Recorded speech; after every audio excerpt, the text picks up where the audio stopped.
Meghan Markle, 40 ans, et le prince Harry, 37 ans, se sont rendus à New York pour assister au concert Global Citizen Live à Central Park fin septembre.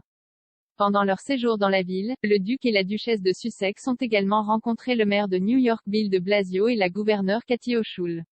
Mais le correspondant royal de NBC, Neil Schon, a averti le couple de conflits d'horaire avec la famille royale s'ils devaient se rendre aux mêmes endroits. Monsieur Schon a déclaré, c'est très difficile pour Harry et Meghan car étant d'anciens royaux et des personnes souhaitant les rencontrer, ils ne peuvent pas vraiment entreprendre une visite royale officielle. Le problème que beaucoup de gens ressentaient était à New York, les gens étaient confus. Était-ce une visite royale ou non?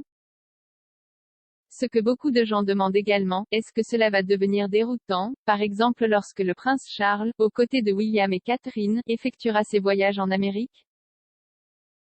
Simplement parce qu'en même temps, si Harry et Meghan choisissent d'apparaître et de faire leur blitz médiatique, les gens sont vraiment confus. Si Harry et Meghan veulent entreprendre ces visites et organiser des événements aussi prestigieux, ils doivent en informer le palais à l'avance. Le couple a visité le mémorial de la ville pour les attentats du 11 septembre 2001 contre le World Trade Center. Le journaliste de WNBC Romney Smith a rappelé comment les photographes et les médias de Meghan et Harry étaient en dehors du groupe médiatique. Madame Smith a déclaré au podcast Royally Obsessed, le signal de 5 minutes s'est produit 4 fois, puis ils ont dit 2 minutes. À un moment donné, tout le monde est devenu vraiment très silencieux parce que nous avons vu quelques autres personnes des médias et nous nous sommes dit, qui sont-ils et pourquoi sont-ils devant la ligne?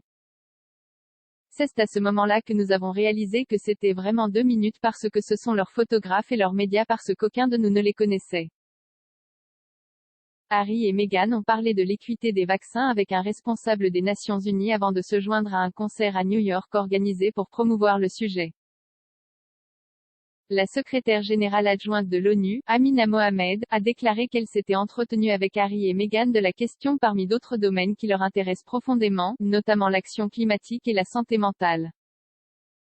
Cela précède leur participation à Global Citizen Live, qui se déroule à Central Park à New York et dans le monde, et appelle les dirigeants à adopter une politique d'équité en matière de vaccins.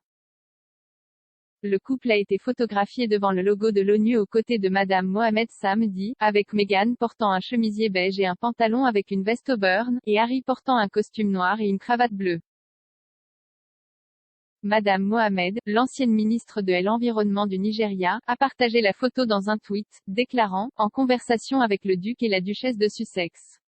Partager comment s'engager sur des questions qui nous tiennent à cœur, action climatique, autonomisation économique des femmes, bien-être mental-être, engagement des jeunes et équité vaccinale.